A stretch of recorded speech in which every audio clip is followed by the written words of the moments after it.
Thank you.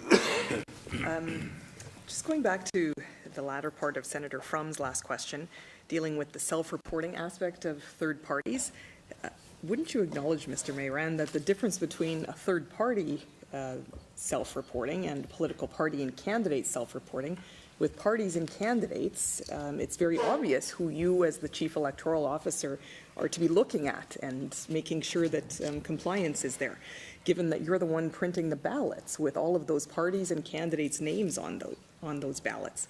But with the unlimited nature of the internet and social media, you may not even know what particular third parties you should be looking at or for.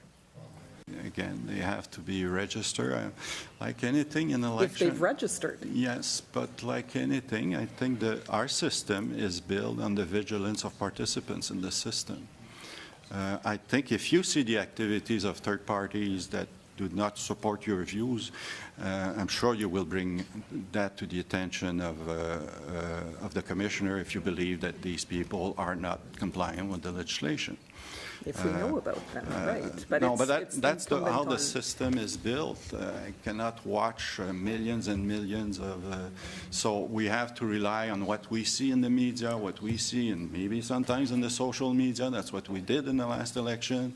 We rely on Canadians themselves, on participants in the political process to bring matters to our attention. If it's administrative, it's with regard to compliance matter, bring it to the attention of the Commissioner. Okay. Just because we've had a lot of numbers thrown around here today, and it took me a little while in your report to find the exact number of this. Can you please remind Canadians, and just to get it on the record here, how many millions of Canadians did vote in the 2015 election? Over 17 million. 17 million. I've done more precise than, right. than I do, but it's over 17 million out of 26.5. Okay, and that was up about 3 million? Yeah. A little less than 3 million from 2011? Yeah. Okay. And Mr. Mayrand, there was another interview of yours actually published in the Hill Times earlier this week about political fundraising.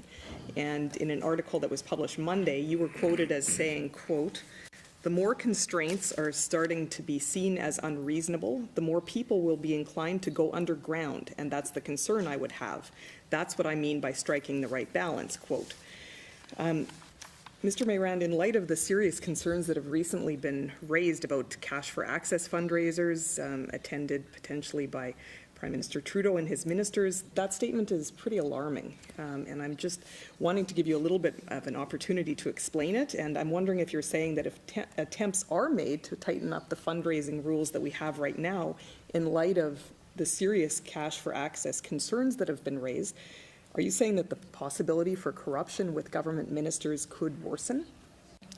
If you read the full statement, I said that it's more a matter of ethics and ethical conduct, and possibly a matter of that governs lobbying. My point in that article is that I'm not sure it's a matter for the elections law.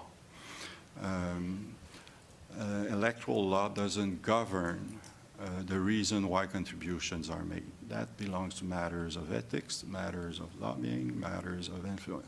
The Elections Act recognizes that Canadians can make contribution up to a certain limit. They can do it only once. They can do it only to certain members of a political family. That's the regime we have. We can, my point also in the article is that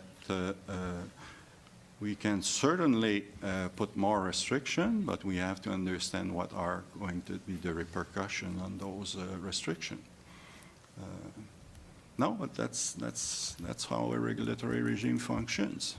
Absolutely, but you're saying that it would make more things go underground, that it could be even in a worse situation if we try to actually improve it and strengthen the regime. No, that's not what I'm saying. I think we need I'm to giving you a chance to explain. Sorry? I think we need to be careful. I think if the immediate reaction is to say, we will reduce contribution to what, $200 to what? I think in Quebec it's now at $100. We have to understand or be conscious of the other repercussion that it may have. That means that you have to increase the public subsidy.